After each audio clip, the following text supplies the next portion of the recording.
Hello বন্ধুরা, ঘুম ঘুম ভাঙা চোখে বৃষ্টি ভেজা সকালে তোমাদের সকলকে জানাই শুভ সকাল, গুড মর্নিং। তোমাদের দিনটা আজকে খুবই ভালো কাটুক।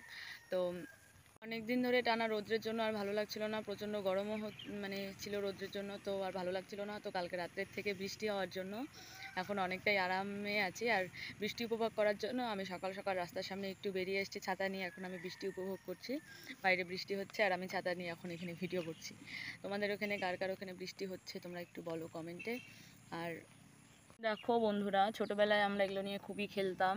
কচুকাতার মধ্যে কিন্তু জল আটকায় না, তাই জল দিয়ে দিয়ে এরকম করে নাচাতাম, ঘোরাতাম যেন আর আটকাবে না, আর হলো এরকম ই হবে, তো এইভাবে খেলতাম। দেখো এখন দেখে আমার মনে পড়ে গেল, এখানে অনেক কটা কচু পাতা আছে।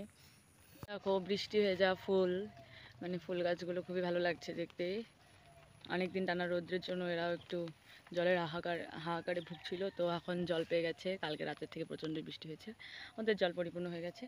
তো ওই দেখো আমাদের কাছে এখন অনেক কটা ফুল ফুটেছে। আগে মাঝখানে তো ফুল ফোটা বন্ধ হয়ে গেছিলো, এখন অনেক ফুল ফুটেছে। দেখো একটু পরে আমি এই ফুলগুলো তুলে নেব, তুলে নিয়ে তারপর পূজা দেবো আর কি। তো ফুলগুলো আর গাছে থাকবে না, এখনই যা আছে।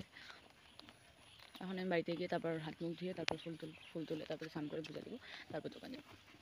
দেখো তো ফুল গাছগুলো তো ওখানে কি সুন্দর লাগছে, দূরের থেকে আরও বেশি সুন্দর লাগছিলো। এখানে দুটো ফুল গাছ, দুটি খুব সুন্দর লাগছে, সুন্দর সবুজের মধ্যে সাদা সাদা ফুল ফুটেছে, খুবই ভালো লাগছে দেখতে। কমেন্টে জানাও কার কার ফুল ভালো লাগে এবং বৃষ্টি ভালো লাগে। আমার তো খুব ভালো লাগে। তো আজকে ব্লগটা এই পর্যন্তই, টাটা। পরে আবার তোমাদের সঙ্গে নেক্সট ভিডিওতে দেখা হচ্ছে।